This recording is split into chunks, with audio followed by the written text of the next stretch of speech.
Hey guys, welcome back to Boosted Gaming. Uh, I want to kind of look at a DPS build today. That's what I want to bring you guys. This is a build that I've had, God, for a little while now. I've gone over my Iron Horse raid build once, and that was a long time ago. That was when that first launched.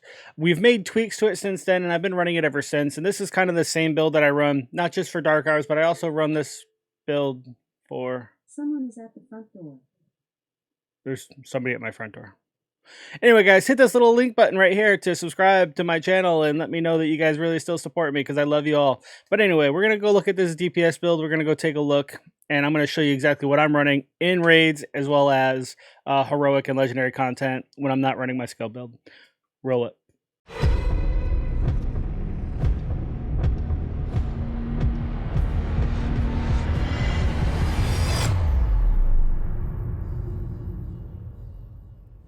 Hey guys, welcome back. So diving straight into this build, this is actually my raid build. This is the one I use 9 times out of 10, whether it be Iron Horse, Dark Hours, even in some legendary content as well as heroic content based off of what I need team-wise.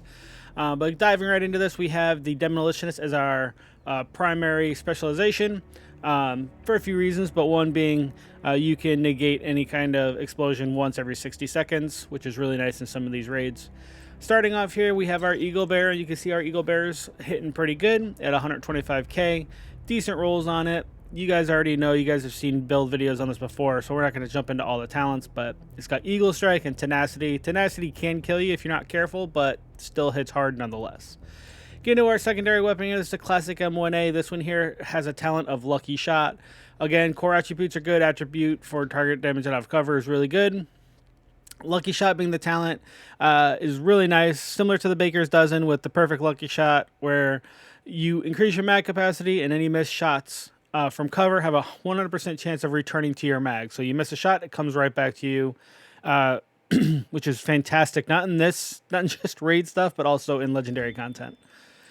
Getting into the actual pistol here is the TDI card custom. You guys see this is great because it rolls with a skill tier. Obviously, if we pull this out, it helps our overall tier, so we actually get 1 additional or 2 additional hives if needed, which is good for team-based play. Jumping in here, we have the Coyote Mask. Coyote Mask is kind of outdated these days, but I still run it because I still look to help my team proc additional damage.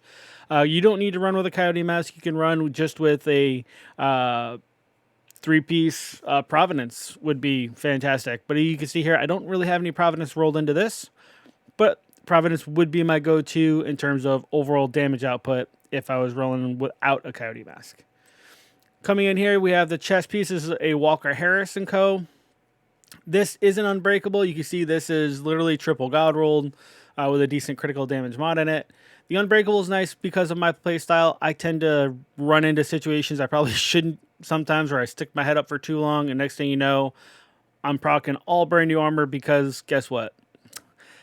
Yeah, my ass was hanging out there, and I needed that extra life, so to speak. What's nice is this repairs 95% of your armor, so you don't need perfect unbreakable.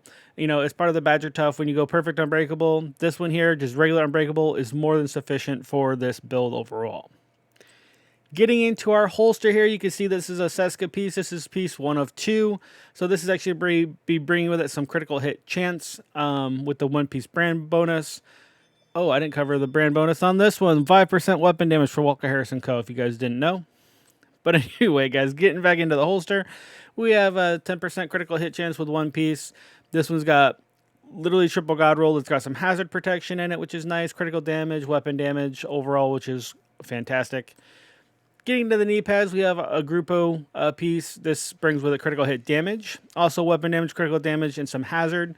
You can see this one's built into a little bit of hazard because of the Iron Horse raid. You don't necessarily need this for other builds, but because of that hazard protection, I lose a little bit of critical hit chance. But that's what makes up for it with the Coyote Mask. Diving into the actual gloves here, you can see opted for a Fenris piece, primarily because the Fenris brings with it 10% AR damage. These are triple God rolled, untouched, uncorrected. The critical hit damage, critical hit chance, and weapon damage all maxed out. Couldn't find a better set of gloves if I tried. Who's kidding? I could probably find a nice set of Grupos or Seskas, but I really like these because of that AR damage. Getting into our backpack here, this is our second piece of Seska. You can see this is going to be bringing a little bit of hazard with it as well. So you can see we do have, like I said, hazard built into this. This is primarily for the Iron Horse raid, just so we have a little bit of burn resistance. So if we're in there reading codes and they're dealing with, let's say, Colonel Pfizer, it helps us out just a little bit. But again, it's not taking away that much from our overall damage. We do lose a little bit, but not a whole lot. Getting to the talent, though, we have Vigilance. Vigilance is going to be bringing with it 25% weapon damage until you take damage, which then disables the buff for 4 seconds. Again, Vigilance, if you're not worried about, taking a hit every now and again and losing that buff, you're still outputting a lot of damage, especially when you're proccing Vigilance and you're putting out that extra 25%. So overall, guys, it's not a bad build at all. It's actually really solid, especially, like I said, when you've got, this Coyote Mask helping to proc critical hit chance damage, not just to you, but to the entire team, which is fantastic. You can see here that I do have a chem launcher on this. That's because I was running Dark Hours yesterday. So because I was running Dark Hours, I run the chem. Otherwise, I'm typically running a drone. Again, situational, for whatever you think you need. However, I do run my Revive Hive on this because I have been known to go down. Who doesn't go down in some of the content that we run? So this way I can pick myself up, possibly pick up a teammate. If I can put out enough damage to knock down enemies and still pick somebody up, then that's great. Overall, guys, it's not a bad build at all. We're going to take a look here. So critical hit chance is at almost 50%. Critical damage at 158%. And then with that Coyote Mask, I'll be hitting the cap of chance, and I'll be raising my critical hit damage up anyway. So we'll be closer to like 175 to 180%. And then the guys that are hitting at 180 already are hitting closer to 200, which is obviously fantastic. Getting in here, we have 105% all weapon damage bonus, which is great. You can see this is rolled into some AR, so we got 38% AR damage. We got some rifle damage at 15%, as well as some LMG damage as well. And then obviously you see here, no armor on kill, no armor regen, okay health, and 726 armor. So again, guys, not really not the most tanky of builds.